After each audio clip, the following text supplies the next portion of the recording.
Well, welcome everybody to another Java with Jim. Appreciate you coming out on a Thursday morning. For those of you that don't have your Java cup, reach out to Sharon. We can get you a nice Java with Jim coffee mug, thermal coffee mug. And particularly for those regulars, you got to have one. Today, we're going to talk about succession. Good topic, I think, for CEOs to contemplate. And it turns out a very rich topic for stuff that you should be thinking about. So let's start with, why should you even think about succession? Why is it important? And I'm going to go back and talk about the evolution of CEO behaviors in terms of how they engage with the company. In the beginning, you are a player, maybe only a player in the early stages of your company. But as you grow, a lot of CEOs do sort of move from strictly player, top salesperson, top accounting person, marketing person, engineering person, whatever your gift happens to be, to play CEO and. So they retain the player job and the CEO job. And that's pretty typical. That's one of the key interventions we do when we first start working with somebody, is to look at their time in terms of, are you actually doing the CEO job, or are you doing the and job, which is CEO and whatever your original sort of functional role was, or maybe two or three of them potentially. As we evolve, we move to a full CEO job where I've got people doing all the functional roles, and I'm able to provide oversight, figure out what's next, strategy, partnerships, acquisitions, sort of bigger moves to change the performance of the company. And then you might envision a move to chair at some point with the CEO or president running your business. And then sort of the ultimate evolution is to owner, where the business is an asset in your portfolio. It makes money, it's worth something. Hopefully it grows every year. But your daily involvement is mitigated at this point. You really don't have a ton of ongoing daily involvement. And against that backdrop, let's talk about succession. As we evolve up to only CEO or only chair, the scale of the things that we work on changes. In other words, they get bigger, more impactful, and have an ability to change the outcome of the company at a much higher level. But as you are thinking about a couple of things, one is estate planning. The question is, what happens if you got hit by a bus? What happens to your family? What happens to the business? What happens to the employees? And succession should be considered as part of, and not only part of, but part of a succession, an estate planning process. Now, there's always hey, my partner will take over, or I have a chairperson and he or she'll take over. And that's okay in terms of an interim and emergency solution if you were to die suddenly, for example. But what about the longer term one? And here it gets to, if you ever want to sell the business, if you have not evolved yourself to the point where you have succession in place and maybe you're already deployed, you're going to have to go with the business. And so if you think, I'm going to sell the company and I'm going to go to Aruba and drink fruity drinks, that's not happening if you are still intimately involved in the business. You're going to have to stick around probably for an earnout for a couple of years. And so your ability to exit the business on a sale is really limited if you've not put succession in place. And we see that when I look at businesses occasionally, the CEO will claim they've evolved themselves out of the business. And yet when we sit down with in the management team meeting to sort of ask our questions, the CEO is answering all the questions, which tells me they're still deeply involved in the business. They're not out of the business. If they sit quietly in the corner and all the team answers the questions, well, that tells me they're probably not so involved in the business, which is what I want. If I'm not going to keep the CEO, if their goal is to exit the business, that's what it's got to look like. If they're answering all the questions and their goal is to exit the business, there's a mismatch in those two items. And then, ultimately you'll get a better valuation. If the business is not dependent upon you and your skills, abilities, contribution, time committed there, that is a more valuable business as an asset to be sold than one that still requires your time. So, whether it's for a short-term emergency, I got hit by a bus succession, or a longer-term planned succession of either retirement or moving on to other things, or simply moving this to, it's a portfolio element, and I'm going to go do something else and build another portfolio element. There's nothing wrong with having 2 or 3 companies if they can operate without your time. All of these tie into why you might want to consider thinking about succession. So we're going to talk about maybe 3 elements of ways people do succession, meaning personally.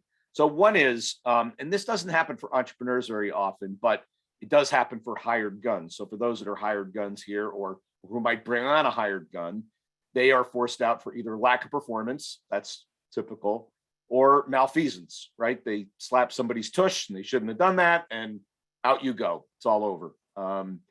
And so, or any other reason, caught in a felony or goodness knows what. There are a lot of reasons why it can happen, but being forced out for performance, the larger of those two, malfeasance is smaller, but it does happen. Death happens. You never know when it's time to go home. And so you cannot plan on that. You can't know when it's going to happen. And so that could be a very sudden exit. I'm calling a forced exit, forced by God in this case. The first one is a forced exit as well, meaning it's quick. It's going to happen over a day or 2 days or 5 days, but quick. And then there's the planned ones, which is retirement or just normal organized succession. And the dynamics around those two are slightly different, although the things you should be doing today in either case are the same. Now, one of the things to realize that, particularly if you've got a hired gun, if you've got and even yourself to some extent, there is a natural resistance to succession and succession planning. One, it's the same reason you don't have a will. If you don't have a will, it's because you got to face your own mortality, and nobody likes thinking about being dead. Or we're kind of having fun here. This is all good. I don't want to think about my passing, but it is going to happen one day. It's kind of inevitable at some point. And so mortality prevents us from doing estate planning, getting a will, or thinking about succession in our business, because we don't like to think about us not being here. And that's true for anybody. In the case of yourself or a hired gun, many times it's about protecting your job. In other words, a high availability of successors increases the risk to the incumbent. High availability of successors increases the risk to the incumbent. So if I'm a hired gun working for you and you tell me, hey, Jim, I really want you to go work on succession planning. I want you to come up with a couple of candidates. I want you to develop them over a couple of years so they're ready to take over your job. I go, well, that sounds like a lot of fun, doesn't it? I think I just heard I'm getting fired in slow motion, right? And that's not what it's about.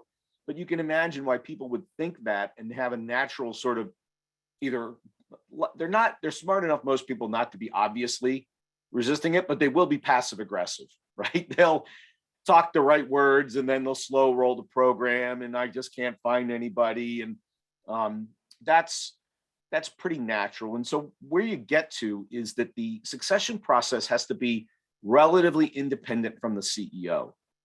This is more when there's a board and so forth. But if you have somebody working for you that want them to do succession, you have to have independent sources of information, and you need to drive that agenda, because it's unlikely that they will drive the agenda for you. As I said, passive aggressive.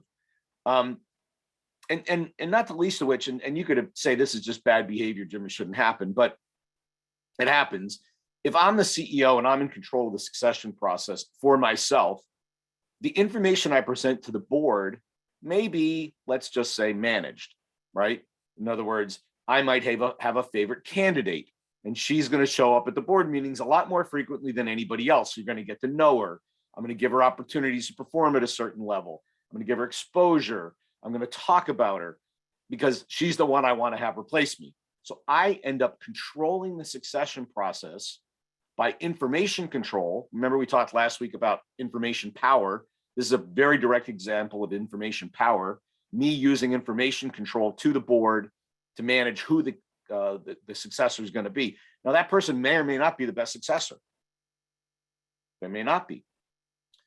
But if I'm in control, I get to pick. If the board wants to actually have, or you as an owner wants to have, a very neutral view of it and really have selection, it has to be independent from the gatekeeper of information. Okay? So don't think about it as, I'll just tell my president and CEO to come up with some succession candidates. You need to independently be talking, touching, understanding, knowing, exposure to those people, or it's just not going to work. I just want to make one note to myself. I thought, okay.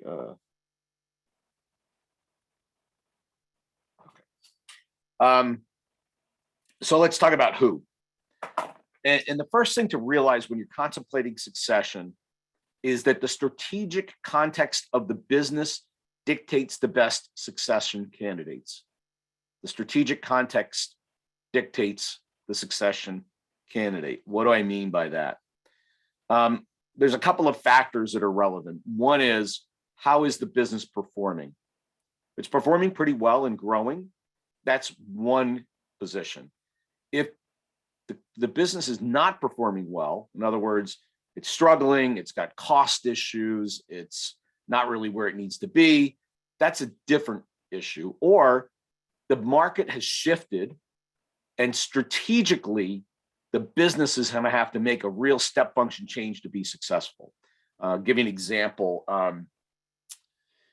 Historically in the magazine business, words on paper business, journalists and normal print journalists ruled the roost. They were the kings and queens, if you will.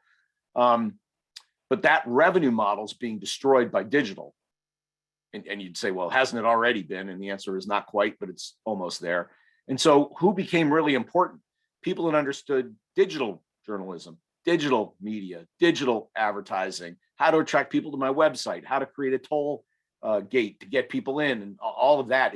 What was important completely changed in that business. So I went from my traditional paper journalist candidate to be my CEO. I probably am going to get more of the same, as opposed to things change. I need to go find some digital genius and bring him or her into the business to run it, because what is important change in the business. So the strategic shift that's needed may also dictate the candidate. So let's talk about insiders. So 86% of all CEOs come from the inside. So odds are your successor works for you right now, or will at the point you start thinking about this. They are ideal when the business is performing. In other words, if I want more of the same, get somebody from inside, because they know the business, they know what we've been doing, they know the playbook. And I don't need dramatic change, I need incrementalism. And an insider will generally be better at the sort of incrementalism of make it a little better, a little better, a little better, shift here, a little better, a little better. When things are going well, that's kind of what you want. And particularly as if a board is involved in that decision, realize boards are risk averse. And so they're going to want that person. They're not looking for the big dramatic change unless it's absolutely dictated by the business. So the good, conservative, appropriate, and 86% of the time, they go for an insider to carry on with what we've got going on. They are a low risk option. Why? It's the devil you know. I've seen this person over some number of years. I've seen them perform. I've seen them do good deeds. I've seen their weaknesses, and everybody has them, but at least I know what they are. And I've been able to give them exposure to the business so they know the business. Another element on context, by the way, is business complexity. So if you have a very simple business, that's one factor. If you have an extremely complicated business, it's got a lot of moving parts, a lot of different business lines, maybe multiple divisions, that has issues as well, primarily around learning curve. I'll talk about that in a minute. But a simple business, I could bring an outsider in and they could learn it pretty quickly. I have an extremely complicated business and I bring an outsider in. The learning curve is a real cost of bringing in an outsider, because they got to learn the business. They're like, okay, we do shipping, we do plastic toys, we do professional consulting, we do digital transit. Their head's going to explode as they figure out all that business, all those business lines. So complexity will also lean you generally towards insiders for highly complex businesses, because they already know the business. Outsiders will struggle to learn that. You can do it, but it takes time. As I said, larger and more diversified companies will generally pick insiders for that reason. Now, the nature of the business will also dictate the candidate. When we talk about successors, the thing to remember that the successor should come from the center of the business. Successor comes from the center of the business. So what that means is, if I am a management consulting firm, right? The key is our intellectual property and delivering the work and so forth. We sell, but it's most of the people are involved in delivering the work. I wouldn't want to take somebody from my accounting department and make them my CEO, because they count the numbers, but they haven't been involved in running the business, right? If I was a manufacturing business, I could possibly get a salesperson or a manufacturing person probably in that business to run it. And so don't think about now a finance business. I darn well better have a finance person run that, for example. Okay, not a salesperson. I want a finance person. So think about, where is the center of the business? Where is my value created? And that's where your successor probably ought to come from, is where the center of the business is. So if you have a sales business, very sales oriented. Remember, I talked before about low degrees. Actually, it's an article that's coming out soon about, if you're a low recurring revenue business, you're a sales business. If you're a high recurring revenue business, you're an operationally driven business. I can get into that later. So low recurring revenue, meaning a lot of sales, you probably want a sales marketing type leader in your business. If you're a high recurring revenue, meaning it's a lot about delivery, customer retention, and so forth, you might want more of an operationally driven person leading that business. Let's talk about outsiders for a little bit. So outsiders are a possibility. It's about 14, 15% of all succession. It's generally done when there is a problem. We need a strategic shift. The business needs to be turned around. There's a fundamental issue in the business. And or there just are no internal candidates. We did a really crappy job of succession development, and we don't have anybody ready to go internally. So we've got to go outside. It's not the best answer for all the risk factors that I've indicated. There's going to be a learning curve. We don't know this person. We don't know their pluses, their minuses. And look, in a couple of hour interview, everybody can look pretty good, right? I mean, I can clean myself up and talk the right words for a little while. Everybody can. Particularly if they're salespeople, by the way. The hardest people in the world to interview, in my estimation, are salespeople, because if they're any good, they can sell you on themselves better than anything in the world. And so one of the strategies that firms use to identify outsiders for succession is the social network of the board. In other words, they need to know somebody. Either they need to know you personally, the succession candidate, or they need to know somebody who they trust who knows you personally. And so the social network of the candidate and the social network of the board have to intersect, or they probably won't hire them. Okay? Because what's going to happen? Hey, Bob, I'm thinking about hiring Pam for our new CEO. I saw you worked with her over at ABC Corps. What can you tell me about Pam? This is not a reference check. This is two friends talking about somebody. And so game on for, she's awesome, but she picks her nose in meetings and whatever they're going to say. I know you don't, Pam. It's an example. I'm making it up. But, whatever. Everything's on the table. It's not the typical Pam Singleton worked here from January 1st, 2014 to she held the position of, like, that's what you get when you call HR. This is like a for reals check. Okay. Now, I'll give you the good and the bad and the ugly of that. The good is I can go to a trusted person and ask the real questions that I really need to know the answers to before I hire this person. That's good. And in fact, most recruiters will tell you something like 85% of all succession candidates are identified by the board or the company, handed to them, and then they bring them to the table. Only 14 or 15% of the time did they find somebody that nobody on the board or the company knew about, and they bring them to the table and they're hired. They do that, they're just not hired, because they're going to hire somebody they know or somebody they know knows. So the social network of the candidate and the board intersecting is really, really important for verifying if you've got a good person in front of you or not. If you cannot verify, I'd be careful. Okay.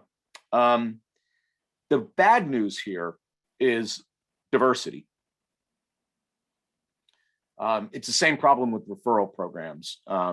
If somebody on the board needs to know somebody who knows this person. Normally most of our networks are not highly diverse. We know people that look like us mostly. Okay. And so the ability to bring a diverse candidate to the table is limited by this strategy.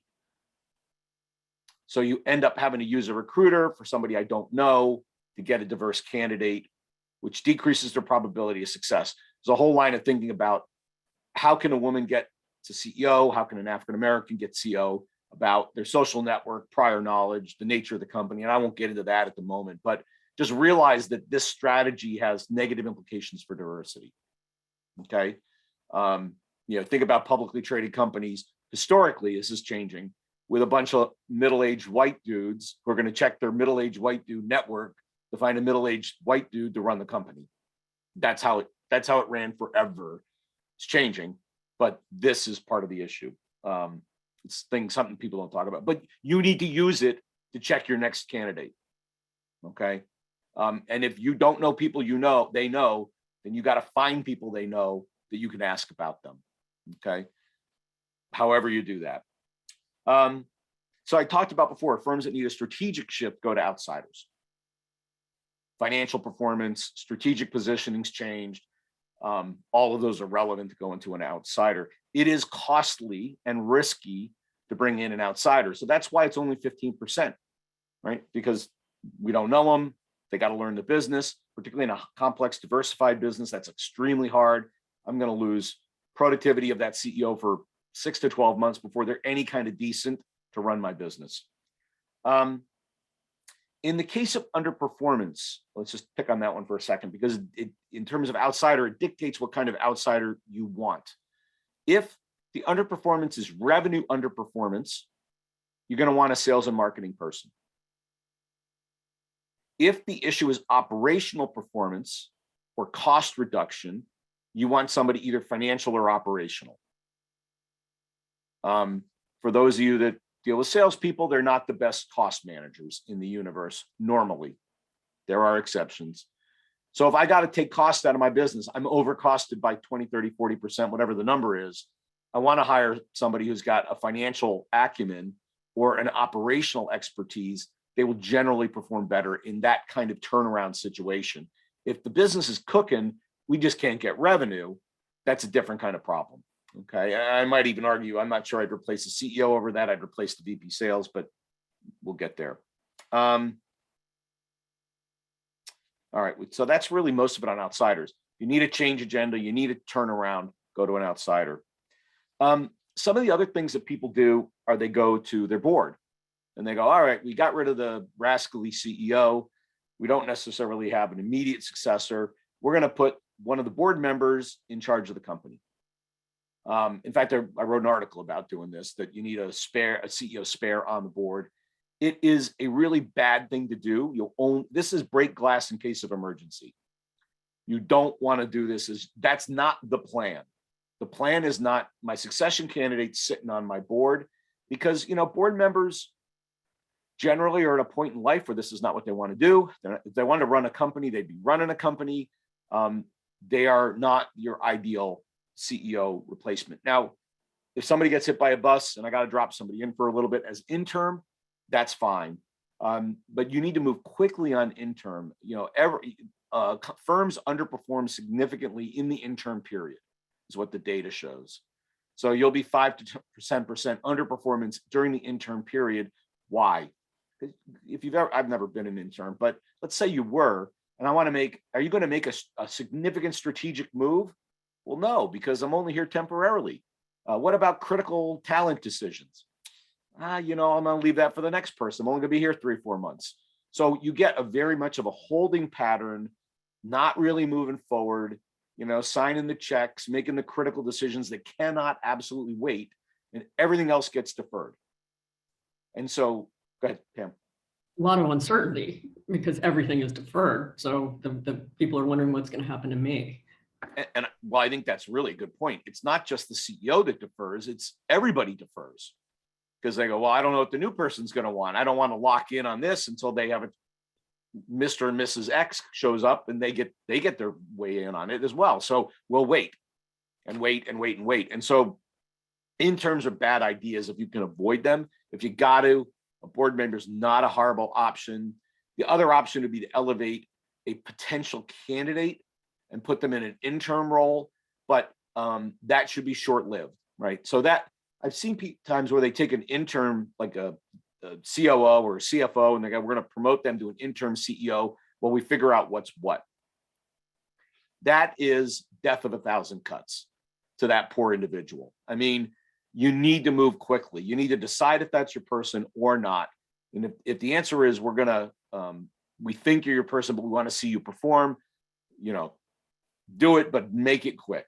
Because same problem in the role, they don't fully have all the power. They can't actually do the job completely. There's real risk to them of what happens if this doesn't work out. Do I get fired or do I get rolled back to my new job and have to work for the new person? So interim is a really bad idea if you have to do it, but make it mercifully short, as short as you possibly can, whether it's a board member dropping down or it's a succession candidate rolling up. Make it short, like 2-3 months, decide. And you'd ask yourself, if you've got an internal candidate you think's good enough to be interim, why don't you think they're good enough to be the person? So you got to ask yourself that question. So timing. When, it's a trick question. When should you start succession? And the smart answer is the minute I put a new CEO in place, I start planning the succession. And part of why is you never know when they're going to succeed, excuse me. And you want to make it not scary. In other words, it should be a regular topic of conversation by the board. Hey, let's talk about succession. We're going to do it every 6 months. Who are high potential players? How are they developing? Who's positioned to succeed the CEO? What 2 or 3 candidates? What gaps do they have that we need to work on? All of those are relevant. So if it's always talked about it at the board level and we're getting exposure to those people, when the time comes to decide, we'll go, well, of course we're going to pick Julie. I mean, she's like killer great. We all love her. She's phenomenal. She's performed at every job we've ever given her. We've known her for years now. Of course she's the one, right? As opposed to, oh, damn, Pam told us she's leaving. We better figure out who the heck is going to succeed her, right? It's a very different, and you're going to make a poorer decision ultimately. And the words to wrap around this are rational, systematic, and rigorous process. Rational, systematic, and rigorous process. It's not emotion. It's not, boy, I think he's really good, or I went to the same college as him, so he must be smart, or, which you may laugh, but it happens, right? Why do some companies, why is everybody who's ever run it gone to Harvard? It wasn't because they were the smartest and best candidate in every case. And so what we recommend is, and this is not just for the CEO successors, but all sort of director plus level, is regular talent evaluation using a 9-box methodology, which we can teach you later if you don't know it, including very clear conversation around developmental needs of that person. So I go, all right, Pam is ready in 2 years to take over as CEO. And my next question should be, ready in 2, what does she need to be ready? Exactly. That she lacks financial acumen. All right, let's figure out how to get it for her. She lacks operational exposure. Let's get her into operations. Let's figure out a way to get her that exposure. She isn't good with people. All right, let's send her to charm school. Whatever we got to do to get her. Come to think of it, that may not be a bad idea anyway. No, I mean, that's a real conversation about developing somebody that needs to happen on a regular basis, right? And remember, A players, the phrase is, if they're not learning, they're leaving. And so if I've got somebody who's a high pot, who I think has promotability, almost the definition of an A, I darn well better be investing in their development, or they're going to leave because they'll go somewhere else to get it.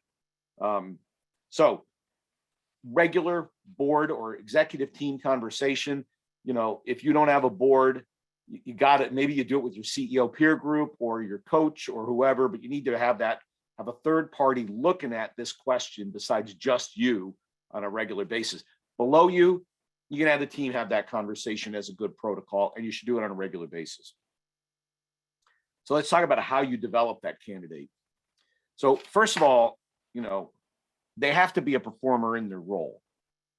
Like I'm not, and I've actually seen it. I had one scenario where they had an individual as a guy. He was not a real high performer in his role, but he was favored by the CEO. I think because they went drinking together or goodness knows what. But anyway, whatever the reason was, he liked this guy and he kept pushing him forward as a succession candidate. And yet he was a B at best in his current job. I'm like, how can you imagine this guy can take a whole nother level jump when he can't do the job he's in? So they have to be a high performer in their current job. That's just like table stakes. Okay. If they don't have that, don't even consider them. So they're on your high pot list, this person, and they direct report. Sometimes they'll be 2 levels down. Like I've seen scenarios where we have a really, really sparky young person and they happen to be buried underneath a VP of mine, but wow, he or she just lights the room up, super smart, gets everything done, overperforms at every level. And I'm like, you know what? I got it with the right amount of time. That's my candidate. And so let's figure out how to get that person positioned and so forth to do it. So what's the first thing? They need real work experience in your business. They need firm specific knowledge. And they need, and let me go there for a second. One of the issues is because we tend to organize around functions that my senior functional leader doesn't have general management exposure. So the organization gets in the way of me developing a full-blown GM/president/CEO, whatever you call it, right? I've seen, well, I won't get into it, but it's a real problem, right? So I go up and up and up in operations, and I become a really senior operations person. I still don't know how to run a company. Never did it. Even my CFO. I mean, they see a lot of stuff. Do they know how to run a company? No. They know how to run the numbers. They know how the story. So you really got to think about beyond the vertical experience that they get, where they get breadth of understanding and depth of understanding in their particular field and depth of understanding about the business from that vantage point. The question is, how do I get them the other vantage points that are in the business that are relevant?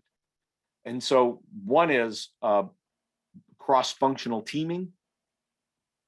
When I've got, for example, I'm doing an ERP deployment and it's going to touch every department in the organization, I might take a high pot and I let them run that business.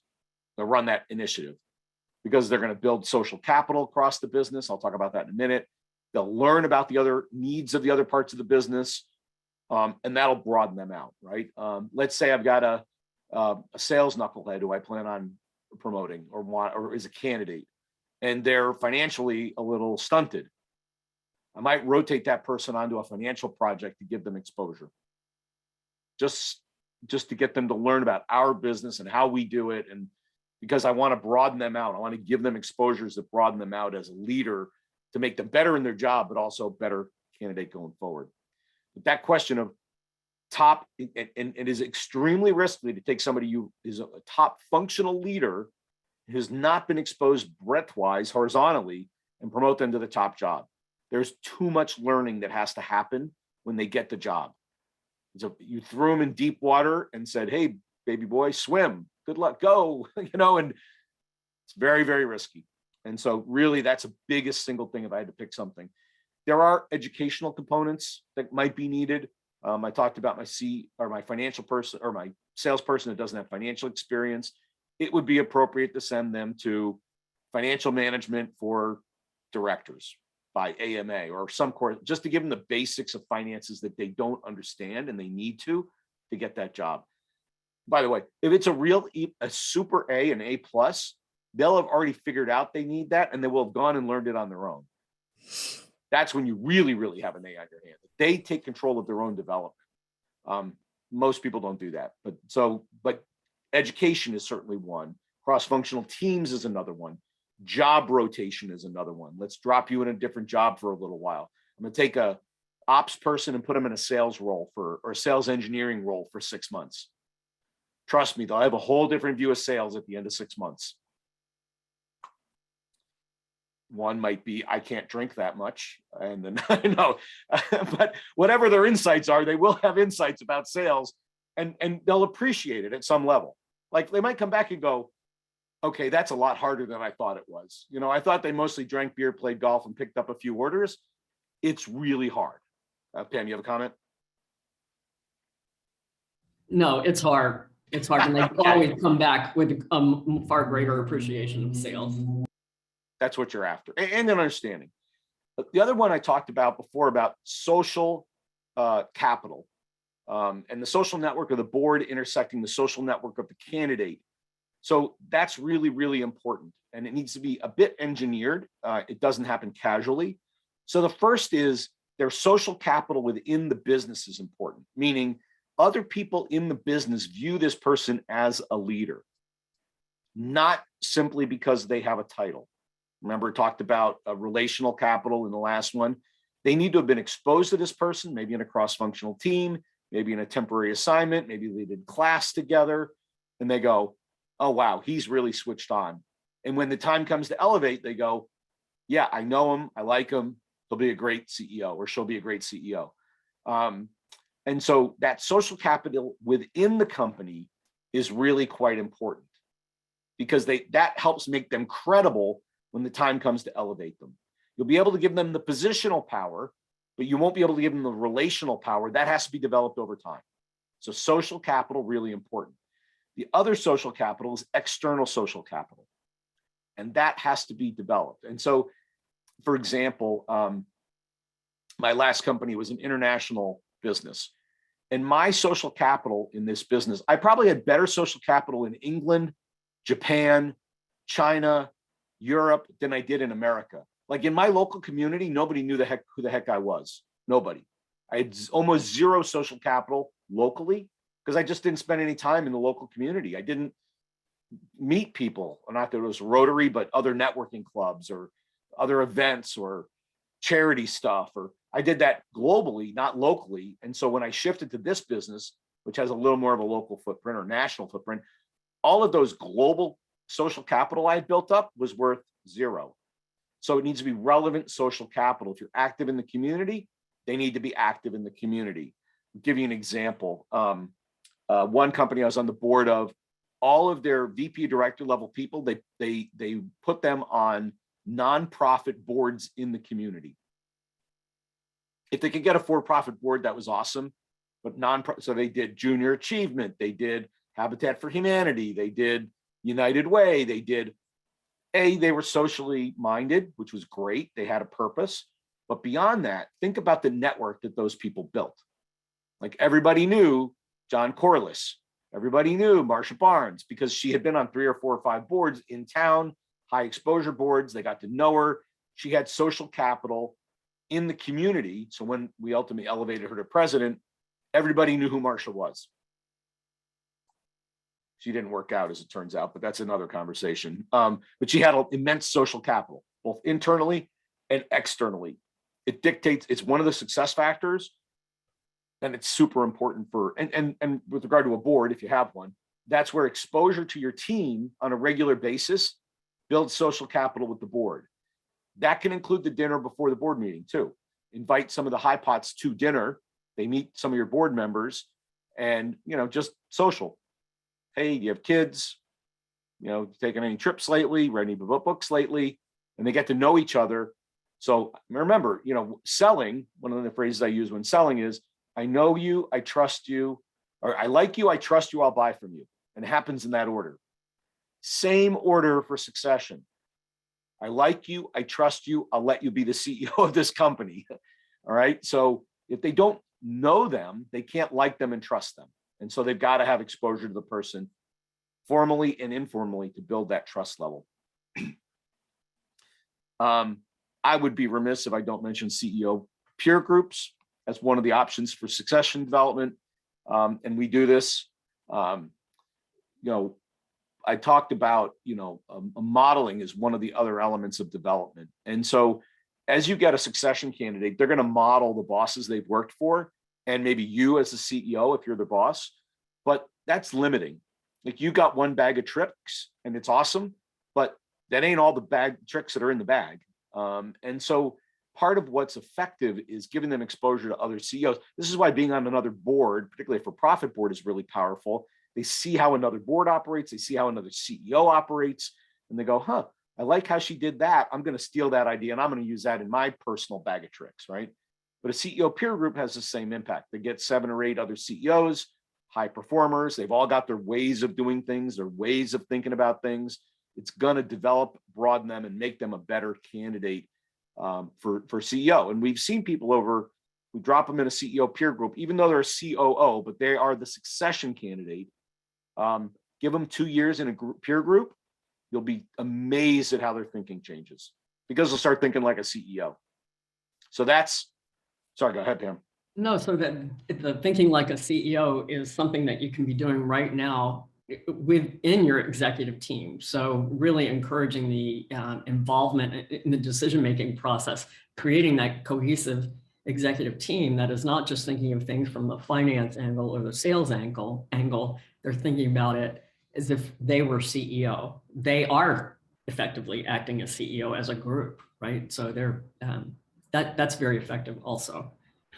And they also see how other CEOs think, which is different than probably how they think. The elements they consider, the whys, the gray zones, the everything. So anyway, worth thinking about as one element of a succession strategy is drop it. And I don't mean a networking group.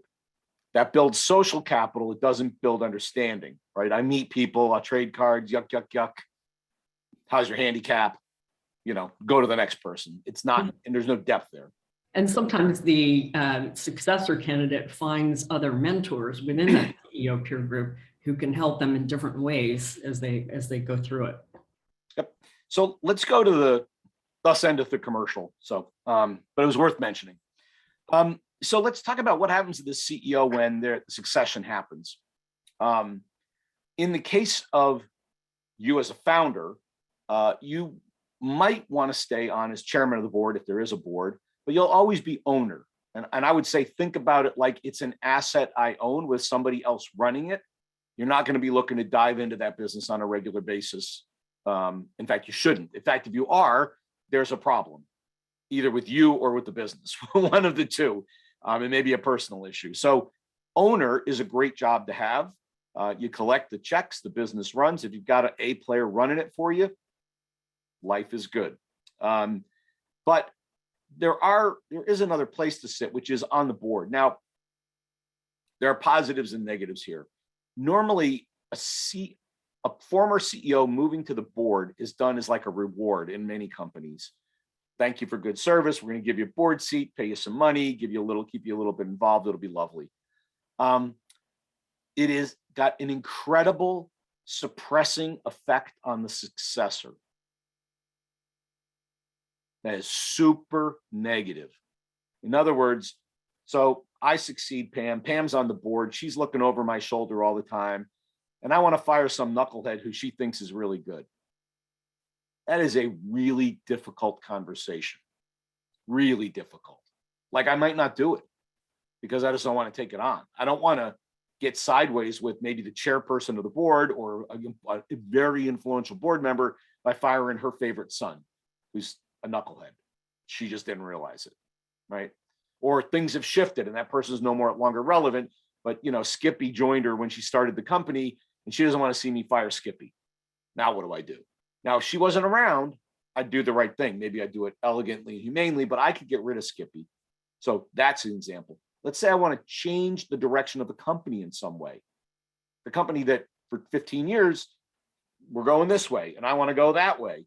Well, that's a really difficult conversation with the former CEO sitting on the board.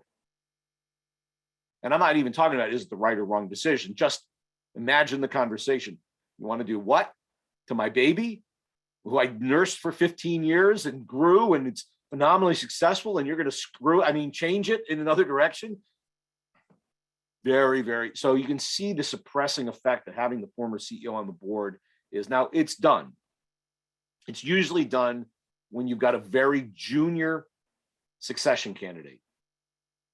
All right.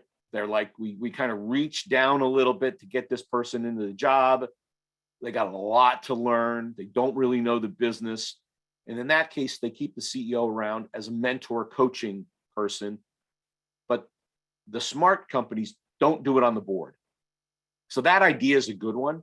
The way to do it is hire the former CEO as a consultant for a defined period, 6 months, a year. And once the board sort of sees that the succession candidates kind of got it, they go, thank you for your kind service. We're not going to be renewing the contract. Done. You put that person on the board, they can renew. It's very hard to get rid of board members. And so mentorship and coaching is a valid reason to do it for a junior succession candidate. But make sure you can exit the relationship in a fairly brief period of time. And the data shows that luckily this suppressing effect is not permanent. What happens is while the CEO is around, that suppressing effect occurs. The minute the CEO goes away, boom, performance moves up because they'll start to do the things that weren't done before. They're putting their own little thumbprint in the cement to impact the business generally in a positive direction, or you wouldn't have picked this person. Okay. And generally, back to the comment about the changing out key personnel, key direct reports. It's rare that the people who are the people who complement and support the initial CEO. It's rare that those same people are the team with the skills to support the successor. Usually, the successor has entirely different needs than the existing CEO. Yep. Yeah. My strengths and weaknesses are different than Pam's. So we would probably have teams that look a little bit different to complement our strengths and weaknesses, for example. So, or I've shifted direction a little bit and the needs have changed from what we had before. And then I'll shift my management team around. So I think that's most of what I had to say about succession. I mean, it's a complicated topic, but the sort of big takeaway should be start now, find those high pots, invest in them. Succession is a continuous process. And even if I've invested in somebody to become a succession candidate, let me just tell you, there's a risk that I've coached them up, I've gotten them ready, and the job hasn't opened up yet. Like I'm not ready to go for whatever reason. And so they're going to leave because they believe, and they're right, they're ready for a CEO gig. We've made them ready, and I could lose them. That is a real risk. And just it's part of this, the way this works. So that's why you don't have one, you have two, sometimes three, right? And if we go back to, and by the way, realize that when you name the candidate, let's say I have two cooking, right? And it's time for me to move up into owner or chairman or whatever I do. And I'm gonna name somebody, and I name Bob, and Pam goes, Schleckser, WTF, I thought I was the person who was going to take over, right? And I go, what, Bob? She goes, well then, thank you so much.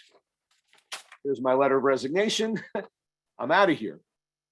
Happens. If you look back, this is a little while ago, but GE, so when Jack Welch retired, he had three candidates going. McNerney, Immelt, and one other. The guy who took over Home Depot, Nardini, something like that. Anyway, and so all the recruiters knew that this decision was coming. And so the phones were ringing off the hook for all three candidates, basically saying, hey, if you don't get picked, I've got a job over here for you at Boeing or 3M or wherever. And because they knew they were super well developed, they were ready to go as CEOs. They were kind of hanging around to see if they got the GE job. But if they didn't, they were going to be CEO somewhere. Now, sometimes they wait for that answer. Sometimes they don't. You're not GE. But just realize you could lose them by doing this. And it's better than the alternative, unfortunately. So I got a little bit of time left. Questions, comments, thoughts about your own process, applicability. Maybe you got something special going on that I didn't touch on. What do you got? We see this all the time, and it's rare, and it's more often than not, especially in the younger companies, the CEO is blind to the need to do this. I remember talking to one who was about 75 years old, and I said, well, what happens if you get hit by a bus? Look, I'm 75, I'm doing marathons all the time, I'm in great shape. Not going to happen. I'm going to say when there's a 7 at the front of the number, you probably ought to be thinking about succession. Just me. But, even if you're 40, you don't know. I mean, you could get a diagnosis tomorrow that goes, oh, damn, I got not a lot of time and I really don't want to be spending it at work. But a lot of people think about grooming their business for sale, and they don't think about what's going to happen to them after sale if they don't have successors in place. The answer is you're going to be working for the man is the answer. Mhm. And we know that's horrible because it's part of why you're entrepreneurs. There's a great line that goes, the definition of an entrepreneur is somebody who's willing to work 80 hours a week for themselves so they don't have to work 40 hours a week for somebody else. And that's where you'll be working for somebody else. So any other questions, comments, thoughts, applicability? You had said something about 9-box methodology. Yep.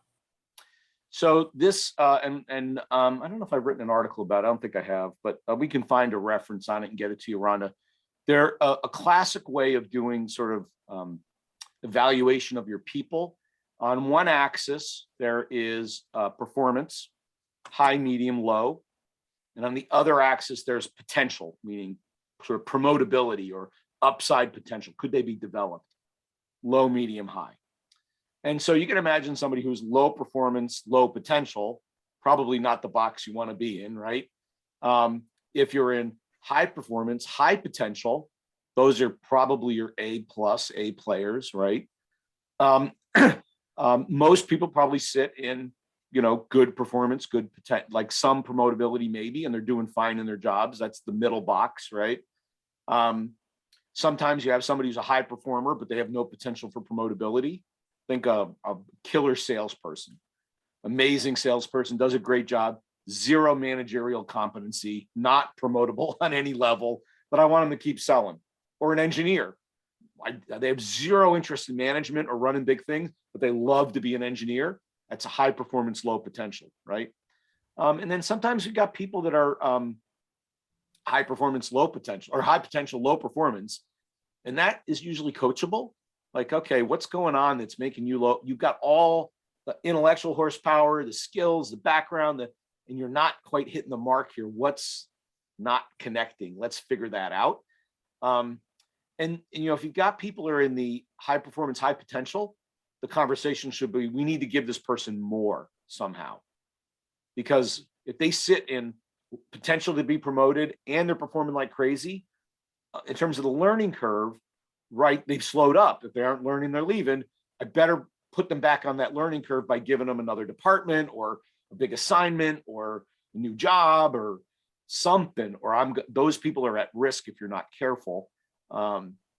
People that are, more recently promoted, maybe, or I just gave them a bunch of stuff, their potential, their performance may have dropped, right? But they'll still be medium high potential, but they got to kind of get their feet under their desk and understand this job to get back up to high performance. That's okay too. That's kind of what I want people is like bouncing between my high pots, always in high potential and bouncing between okay performance and high performance, depending on, have I just loaded a bunch of new stuff on them and they're kind of figuring it out, and then they go up to high performance, then I load a bunch on them and then they figure it out. That's the 9-box, and that's done on an annual basis usually.